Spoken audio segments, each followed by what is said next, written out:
Good morning, guys. Welcome to another episode of Vietnam Innovators. I'm your host, Hảo Trần, every single week. Thank you for tuning in and supporting the show. Without you, without me, without the studio, could not all be possible without our beloved audience and listeners. So thank you so much for tuning in each week and supporting the show. And of course, thank you to our guests.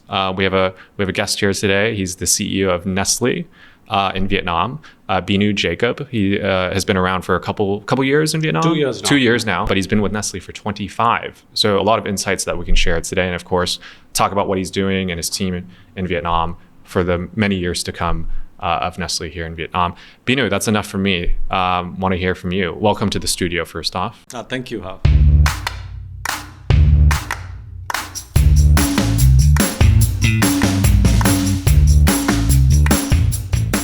Binu, let's just start off. 25 years at any company is long, let alone and your entire career basically has been Nestlé. Let's talk about that. Where'd you get your start, and how'd you end up here? When I joined Nestlé 25 years ago, I had no idea that I would be here 25 years later. Like most young people at the time, my thinking was I join, work for 5 years, get the stamp on my resume, and then I leave.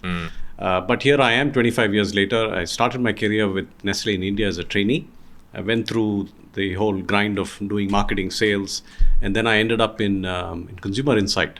And that was a revelation to me of how much you could really make a difference by just understanding the consumer. So I had a solid foundation in consumer. And then I moved into brands. I handled Milo for many years, then nutrition for some time. But really the turning point in my career was when I moved to Switzerland as a global marketing manager on nutrition. And from then on, I went to the US. I spent a few years there, went back to India as the regional business head for South Asia for nutrition. Then went to China, did the same thing for about 4 years, and 2 years, last 2 years I'm here in Vietnam. Fantastic. As the CEO. So you've seen the world from how consumers in the West and the Asia and emerging markets, consume products, everything from food to water to milk. Yeah. Lots of insights. A lot of insights, and also it was an eye-opener because when you work in one market, sometimes you tend to believe the world is just what you see. Yeah. And I was kind of close-minded for many years working in India. And when I moved to the center, some of the dogmas that I believed in were completely changed. And I started seeing things from a different perspective. Yeah, fantastic. From India to Switzerland to the US and China, super different markets. Yeah. But Vietnam, it's the most special of all. Or at least in my opinion. And you've been here for 2 years. What do you think of the market opportunity here? Yeah. What is it for Nestlé? Yeah, it's an interesting one because maybe early 2020, my wife and I, after spending about 4 years in China, we were discussing about where next. And coincidentally, both of us came with Vietnam. And serendipitously, just 2 weeks later, I get a call from the CEO of Asia, Oceania, and Africa, asking me if I would like to move to Vietnam. And it was one of those things where I didn't have to consult my wife. And in a split second, I said yes. Amazing. And then a few months later, I landed here. But for me, the most interesting thing about Vietnam is there are many markets in the zone, in Asia, that are fast growing, where the opportunity is very big, where FMCG is still at its very nascent stage. And Vietnam is one of them. So in my opinion, that doesn't make Vietnam that special. But I think the one thing that does make Vietnam very special is the attitude of the people. I haven't seen many places in the world where the people, there's one characteristic I believe of the Vietnamese people that's kind of unique. It's individualistic, collectivist. People are very driven by strong individual aspirations to do well in life, to succeed in life for themselves and for their families. But at the same time, what's different is they don't want to achieve the success at the expense of somebody else. They want to achieve the success in a way that they gain reputation, they gain the respect of people around, they get the societal acceptance. So this combination of strong personal ambition combined with a strong need for societal belonging, I think is fairly unique in Vietnam. Fantastic. Talking about you didn't have to, it was a split decision once you got the call because it was almost pre-agreed somehow. What were the reasons for that? Consensus that you had? I'd like to say it's a very practical decision, but the reality is it was a very emotional decision. My wife and I spent our 10th wedding anniversary in Vietnam about 12 years ago. And we love the place. It's one of those places where you come in and say, you belong here. It's just the people are so warm, they're welcoming. So it was a combination of many things. You feel good when you come to that place. It's like, a lot of people who believe in Feng Shui. I don't really understand Feng Shui, but the one thing I do believe in it is when you walk into a place, you feel the energy and you feel something right about it. And Vietnam was one of those places where we both immediately walked into Vietnam and we said, yeah, this place, we love this place. Oh, fantastic. Well, that's great to hear. Your experience has been so positive from the beginning to now. And on that note, 2 years, if we wind back the clock a little bit, that's around when the pandemic started, and you joined right at the height of it. What was that transition like? Did you have a proper handover from your predecessor? Maybe it was over Zoom or Meets or whatever you call these days. But that's an interesting one.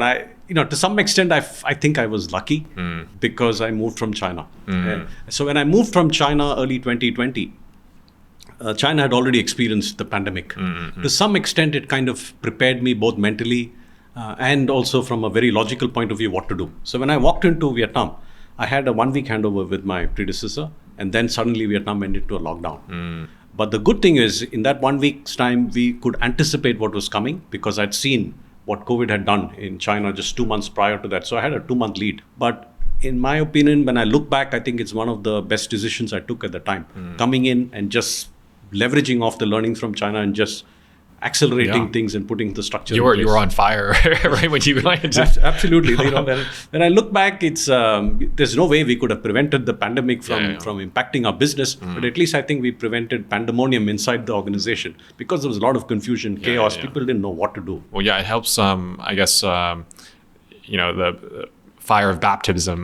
That's the phrase you would use in the U.S., where your team, who's new with you, could see how you react as a leader, right? How you manage that crisis. And I guess you couldn't ask for a better onboarding as well, I guess you could say. It may sound surprising, but to some extent I enjoy whenever there is crisis.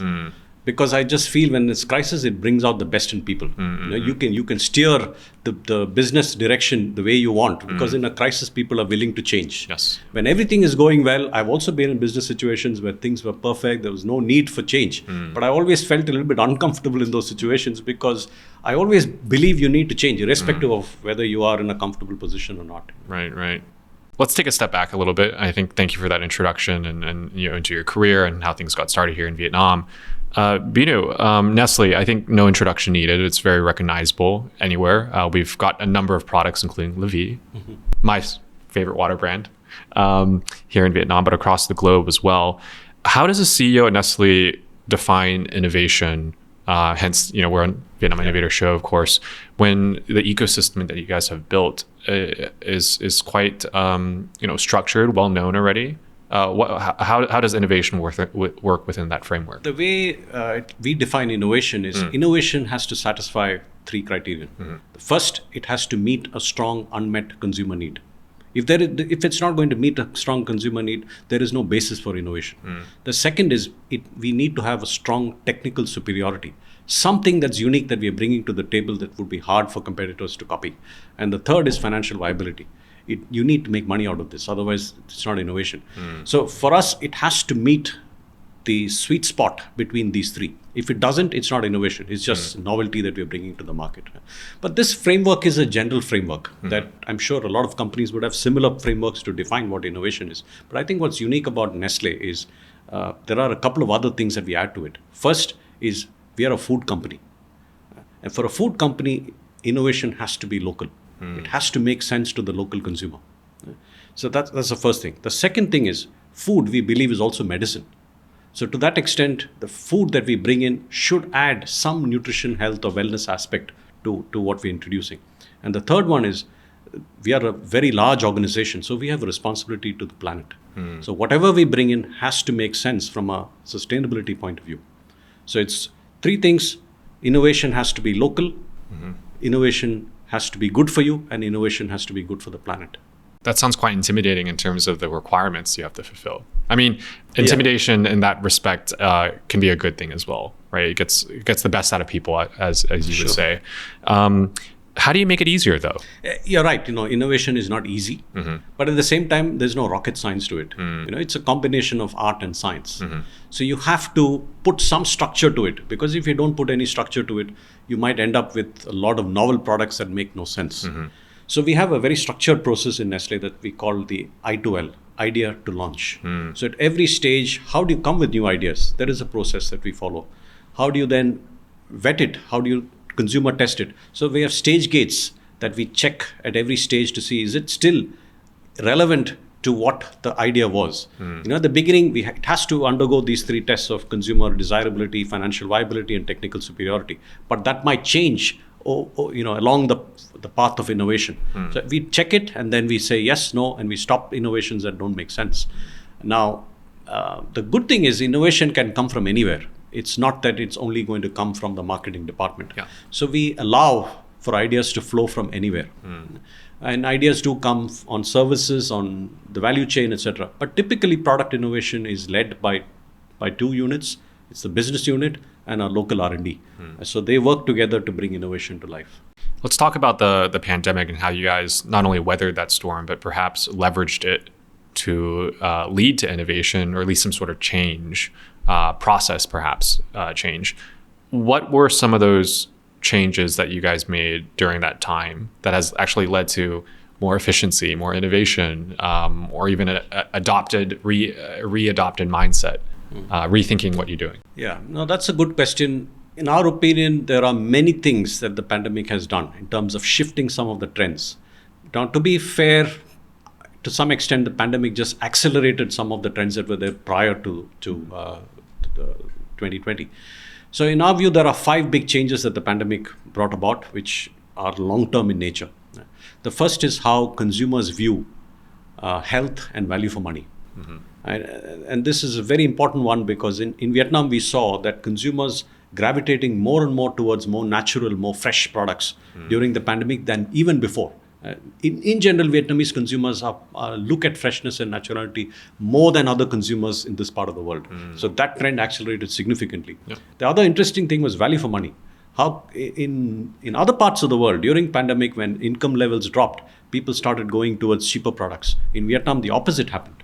People started going towards more premium products, bigger pack sizes, because for one, the Vietnamese consumers are actually smarter. They measure how much they're going to get if they buy a larger pack versus smaller pack. And in most cases, larger packs make more economical sense than smaller packs. So they migrated to large packs. At the same time, in certain categories, they were willing to pay more to get better quality. And of course, they would have made sacrifices elsewhere. They don't eat out so much, don't travel as much. So all that money they reinvested back into products that really helped them get more value during the pandemic. A good example of this is infant formula. In infant formula, we saw a dramatic increase in people buying super premium and ultra premium products. Right? So we shifted our portfolio. Our portfolio was in the premium segment, and we were quite happy and quite comfortable thinking that segment would grow. But we suddenly started seeing people going even higher. So we had to quickly bring in some products from other markets that weren't here already. Okay. So we launched something called Nan Infini Pro during the pandemic. It was a new product that really addressed. That was the first product with A2 milk. And A2 milk is, it's a longer story, but it's really more natural, the way milk is supposed to be. The other big change we saw was digitalization. And digitalization, yes, was already there. Pre-pandemic, 20% of Vietnamese consumers were using mobile wallets. But post-pandemic, that number is 70, more than tripled. So what this means is that for us, there are new opportunities to do business. And internally, we completely restructured the organization on digital.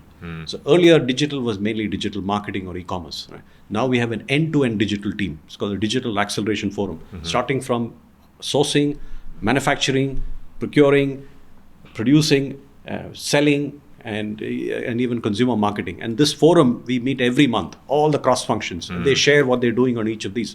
And one of the most amazing things for me, the realization that the factory people came up with the most digital solutions during the pandemic. We created like 56 apps within the factory to make factories paperless. And all this, to some extent, was driven by the pandemic, because we had to get more efficient, cut the waste. We didn't have people. During the height of the pandemic, we were running short of manpower. And so we had to automate things. We had to digitize things to get more efficient. And that stays. The benefit is now, the baseline has become the efficiency we gained last year. And now we have to improve on top of that. It looks like the benchmark for the standard and success is higher than ever. It's higher than ever. And I'm very happy about it. Yeah. Because last year we did get impacted because we didn't have manpower. We lost some potential sales because we couldn't produce enough. Right. But this year, thanks to that, I think we're benefiting even more. Okay.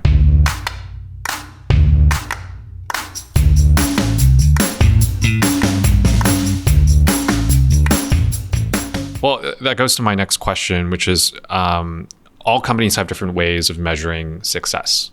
In our case, as a startup, we are almost 100 people now at Vietcenter, actually, full time. And we're changing how we measure success every few months. We have short-term goals, but the long-term goal always is consistent, of course. How do you guys measure success at such a large organization across so many different functions? Is there a bigger team unifying goal that you measure success against, or is it more measurable in short quantities? How does that work? By the way, this is like a mini MBA course for me, I feel like. So thank you for sharing. That's an interesting one, because most companies would measure success based on business results, which is purely what we call lagging measures. These are measures, if you do a lot of the right things, the results would come. By the way, there are two schools of thought on this. There are some people who believe that if you focus just on the results, everything else gets taken care of. Right? But we come from the school of belief that you need to do the right things. If you do the right things, then results come.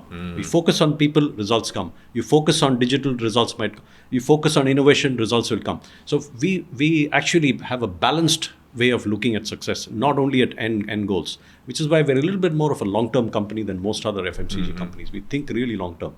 So we have about 9 KPIs that we track.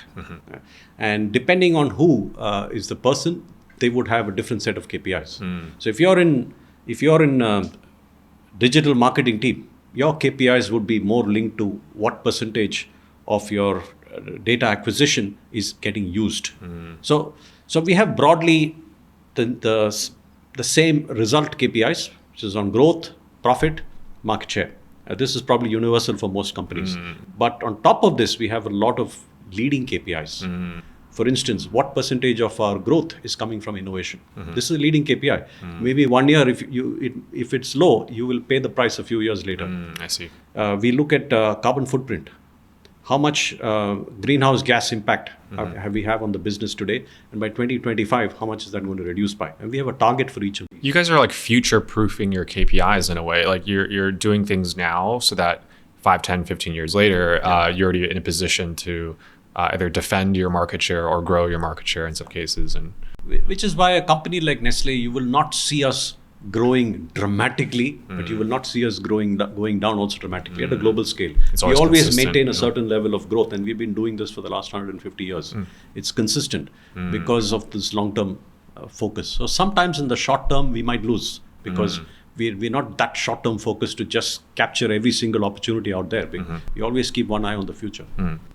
With that in mind, and it's almost an obvious question, I feel like, but it's needed to ask. The work culture, because of that long-term mentality, are you looking to bring in new teammates that want to adopt that as well? You mentioned 25 years at Nestlé, which is basically forever, your entire professional career, basically. But here, let's take, Vietnam is not the only country having these difficulties right now, but people are job hopping a lot. 1 year here, 1 year there, and sometimes it's hard to convince the Gen Z, especially, that, hey, if you think further down the line, the next even 5 years is enough already, right? But let alone 25. But some are leaving after 1.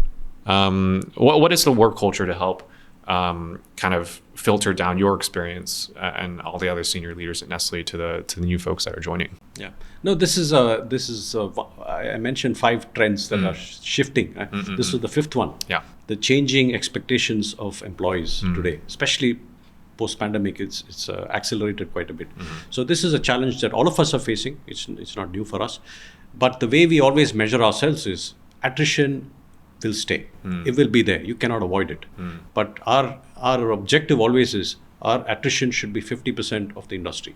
And for the last 7-8 years, we've always been maintaining this. Our attrition is always the lowest in the industry. But post-pandemic, yes, we are also experiencing more attrition than before. But I think that's where the work culture comes back. And we have a rather unique work culture, I would say, where, it's interesting. The word Nestlé comes from the founder, Henry Nestlé. And Nestlé in German, he's Swiss German. Nestlé in German actually means a nest. So to some extent, our culture is that of a nest, where we care for people. We have a very caring culture where we support each other. And I worked for a very brief time in other companies as well, where there's a little bit of internal competition. In Nestlé, you won't find internal competition. People are willing to help and support each other and onboard each other, just like a family would. And the second thing is we encourage a place where people are free to express themselves without any fear of retribution. So we allow people to openly talk, to discuss, to challenge and question in each other.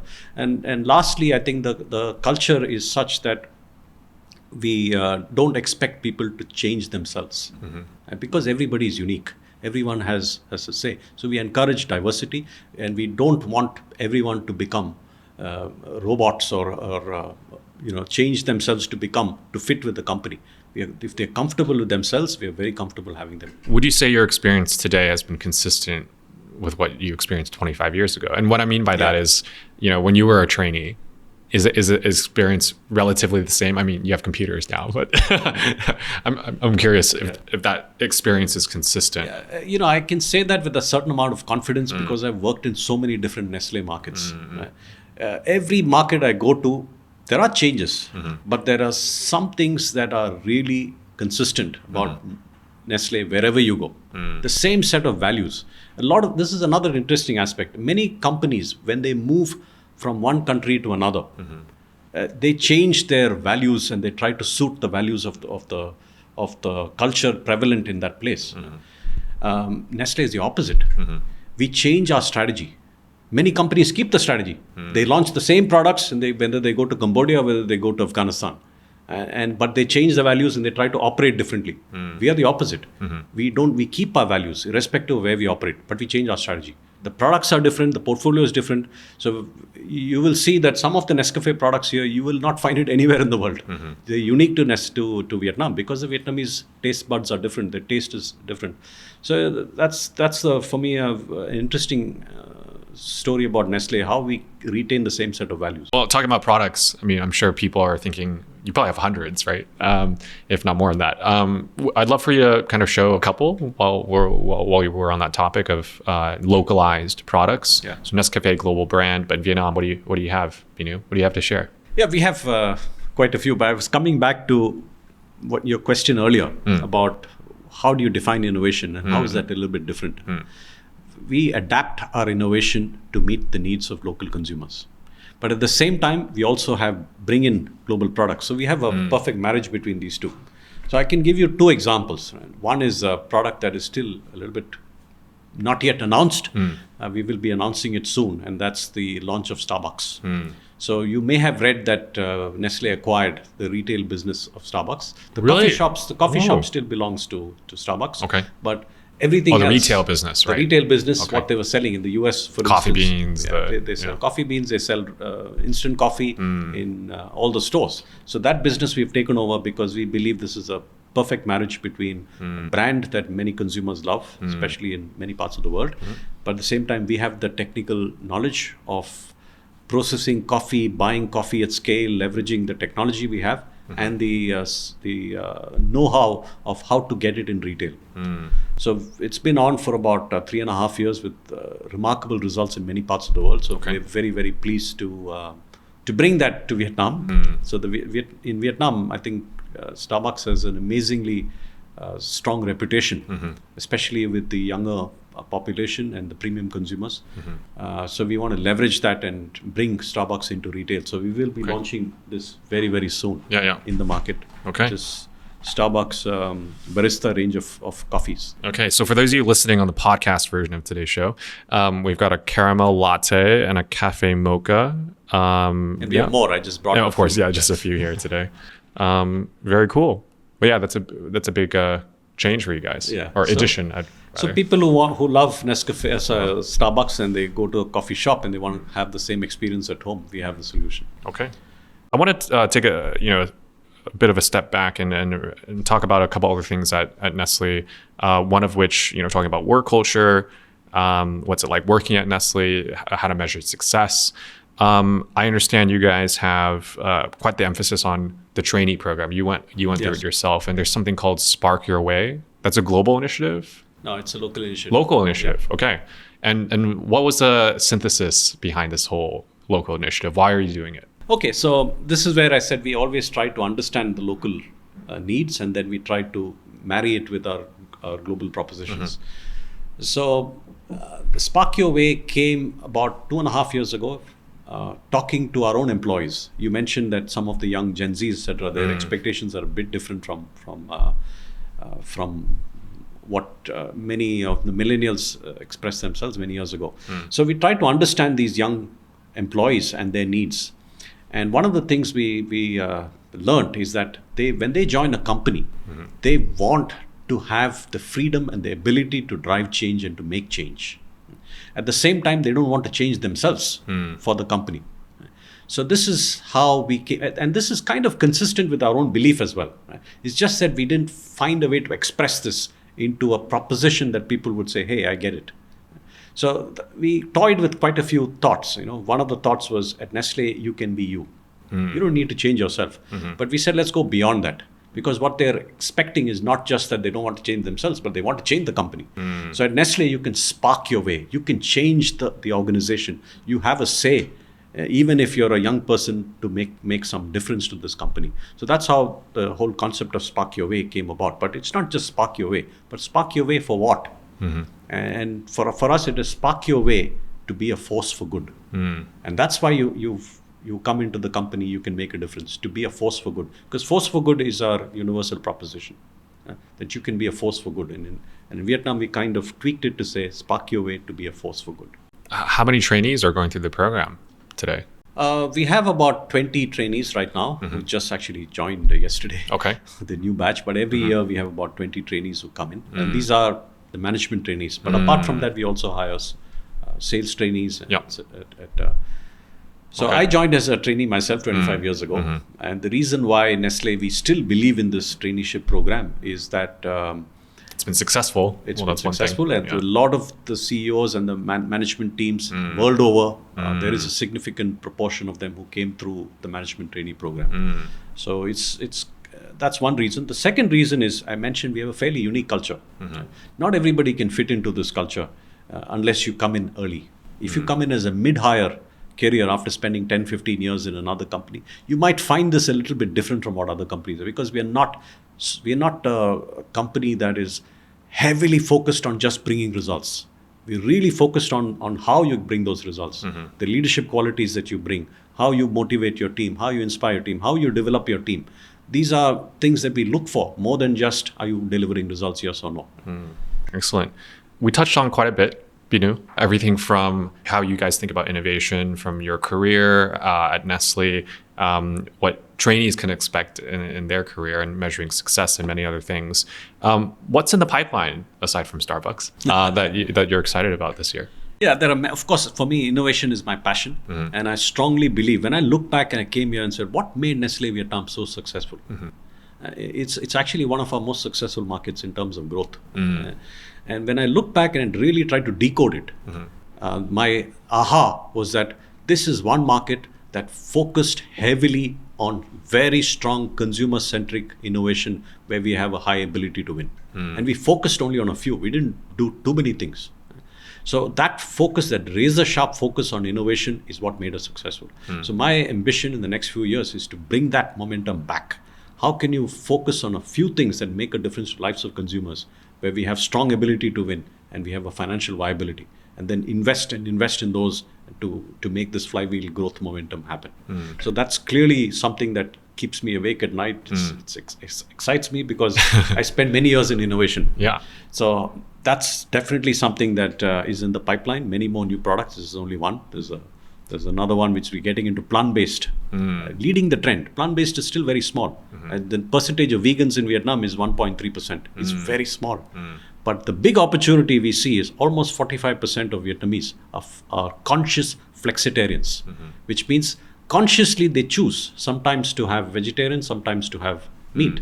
And this conscious decision offers a lot of opportunities for us. So we are looking at how to bring in more plant-based food products in. And we're just going to launch a plant-based oyster sauce, unheard of in the market. Yeah, I've got it right here, actually. I'll quickly show it here. Okay. Yeah, plant-based oyster. Plant-based oyster, actually it comes from mushroom.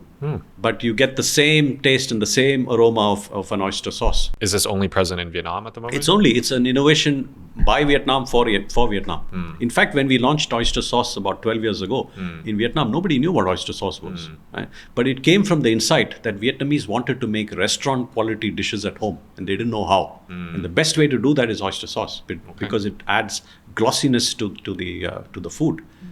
So we brought that in as an innovation, and now we are innovating again, taking it to the next level. You're making me hungry, Binu.